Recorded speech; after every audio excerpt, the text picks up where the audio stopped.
বাইদেউ হ'ল আমাৰ আইডেণ্টিটি, আমাৰ চিনাকি।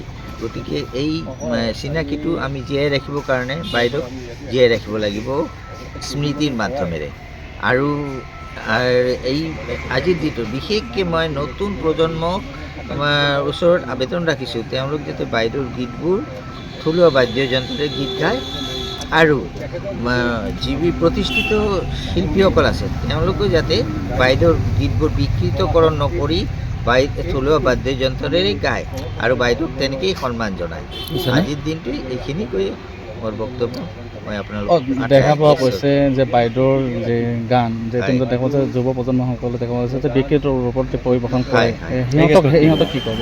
সেইকাৰণে মই কৈছোঁ তেওঁলোক যাতে থলুৱা বাদ্যযন্ত্ৰৰে গীতবোৰ গালে আৰু বিকৃতকৰণ নহ'ব, কাৰণ এটা লয় বা এই কি আহি যাব সংগীতত, সেই মাধুৰ্যটো বাইদেউ যেনেকৈ গাইছিলে তেনেকৈ আহি যাব। আৰু তেওঁলোক যাতে বাইদেউৰ গানবোৰ শুনে, নতুন গায়কৰ গান শুনাতকৈ বাইদেউৰ গীতবোৰ শুনিলেই তেওঁলোকৰ আৰু বেলেগ দৰকাৰ নাই। তেওঁলোক এই বাইদেউৰ যিটো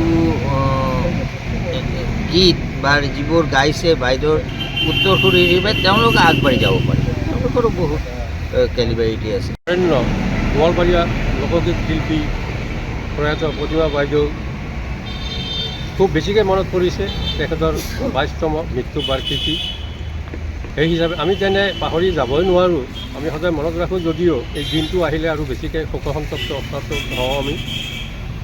তো তেখেতৰ যিটো অৱদান, তেখেতৰ যিটো গীত, যিটো বিশ্বৰ দৰবাৰলৈ তেখেতে লৈ গৈছে, তেখেত এনেকৈ অসমৰ সীমা পাৰ কৰি পেলাই ভাৰতবৰ্ষ ইভেন বিশ্বৰ দৰবাৰলৈ তেখেতৰ এই লোকগীত, তেখেতৰ শিল্প গুচি গৈছে।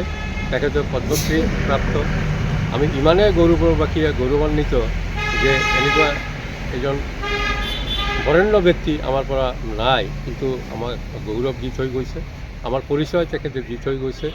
গতিকে মই ক'ব খোজোঁ যে মাজতে আমি দুই এটা গান তেনেকুৱা বিকৃত ৰূপত গোৱা শুনিছিলোঁ বাইদেউ, সেইটো কিন্তু গৰিহণাযোগ্য। কোনেও আমাৰ নৱপ্ৰজন্মৰ কোনো শিল্পী বা কোনো ব্যক্তিয়ে যাতে তেনেকৈ বিকৃত ৰূপত তেখেতৰ গানটো নাগায়, সেইটো মই আন্তৰিকভাৱে আহ্বান জনাম সকলোলৈ।